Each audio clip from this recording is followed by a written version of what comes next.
Good day buddies, I hope you're doing fine out there.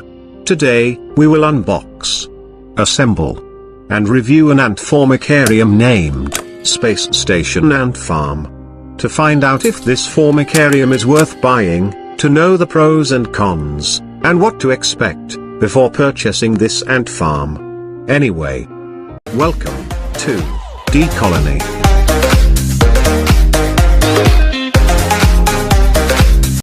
Let's get started. I purchased it buddies on AliExpress. I'll be putting the product link in the description box below. Okay, we got another cover. And a foam protective cover. I like how the packaging was done. But we got another cover again, that also fully covered with masking tapes. At last we got the box. I'm excited to see the product. So, without further ado, let's get it opened. What we have here is the red plate covers. Let me count it cause I bought additional pieces of this. In one whole set, it comes with 4 pieces of red shading plates. While the whole set consists of 6 pieces nest that needs to be covered.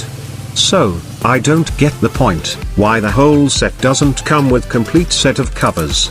I just don't get it. Anyway, here, we have the instructions. And the outworld sheets with the outer nest already attached to it. Which I think has a good founding nest for young colonies. Let's open the second box. Here, we have the connectors and tubing. And all the nest parts. We have this little test tubes, PVA rubber plugs, silicone rings and all the stuffs needed to assemble the Formicarium. We have this dome cover, which is a pretty cool feature. We also have this small pipe that acts as a small outworld, with a small nest under it. I plan on replacing this one with a longer tube, maybe twice the size of this one. Cause I plan on putting some climbing space here for the occupants. They messed up the printing on some of the connectors buddies, but that's okay, cause we got some extra that come with the package, same with the silicone ring and expansion plugs. Anyway, let's start assembling and we have a big problem. Look at this ventilation holes. They're too wide, means we can't house any small ant species here. We can cover it with mesh, but that will look so messy.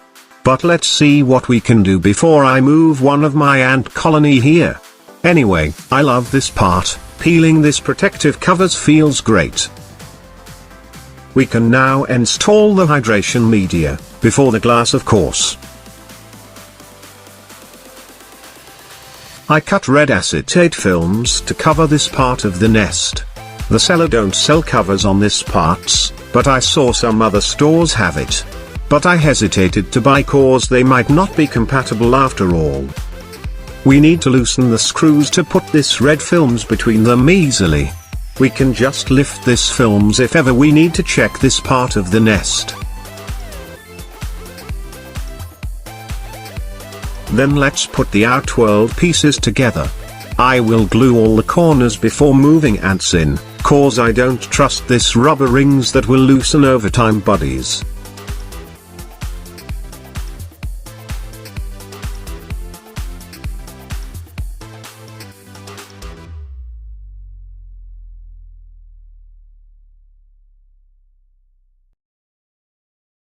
Next, let's install the nest.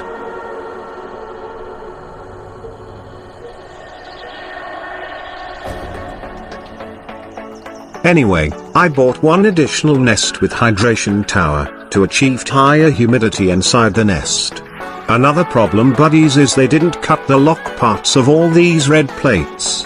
I saw it on the product images that they should get it cut. I don't have a choice but to do it by myself.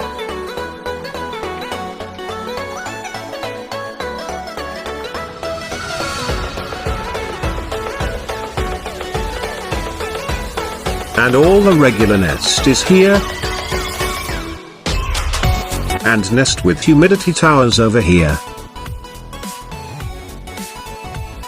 we also have here is the nest without world.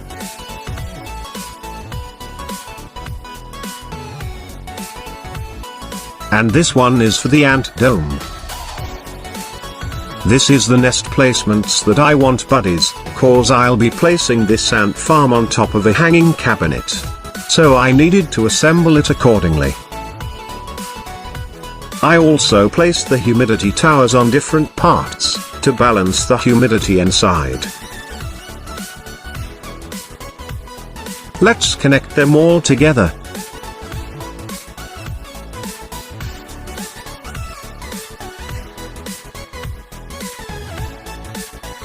We just need to press this two at the same time, and with uniform pressure as possible, to make it easier on attaching them.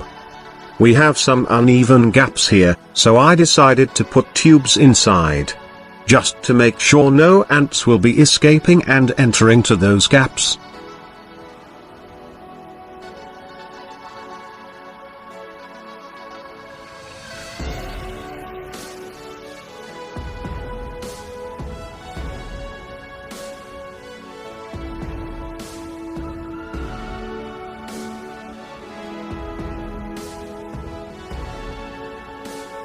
It will be easier if we connect these three nests together, before connecting them to the one without world, at once.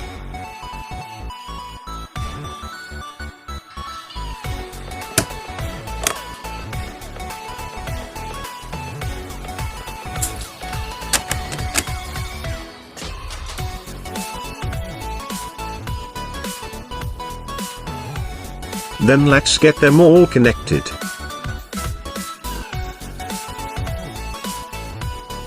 I install tubes on every connecting chambers, buddies, just to make it more secured. Let's cover all this unused expansion ports.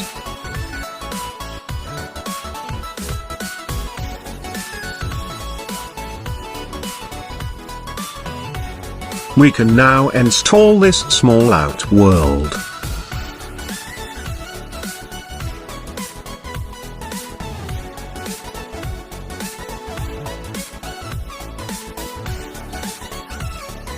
And the ant dome, of course.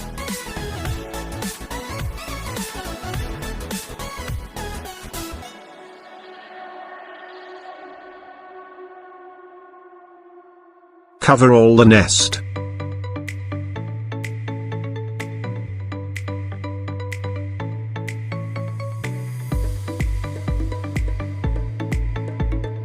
And put the humidity towers.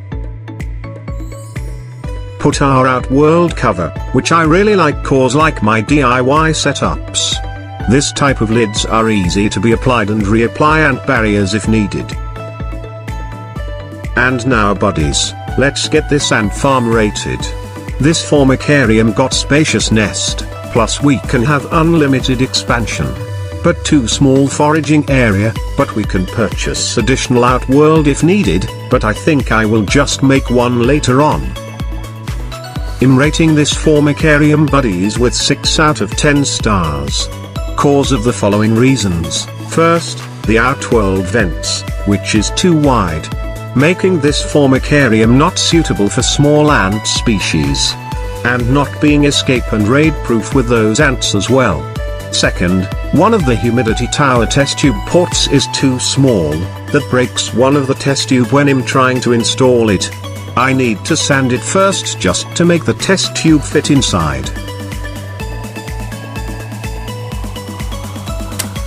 Third, I also needed to make some cuts on the red covers, because of the absence of the supposed to be locked spaces. Fourth and last, I also needed to install some tubing on the connecting chambers, cause some of the connectors got uneven printing, which makes the gaps between them. But I'm adding 1 star to make it 7 out of 10 stars, cause of the great outworld lid. I can say that this ant farm still great, buddies. Just make sure to make some adjustments on some of its floors. We'll be moving ants here, buddies, on a separate video. Maybe next, or next episode. Stay tuned on what ant colony is moving in, buddies.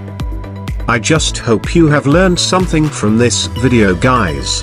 Be a genie for the first time, by granting my wish in tapping the like and share button. That would help a lot. This is DColonyyt, saying goodbye for now, but hoping to see you on my next videos.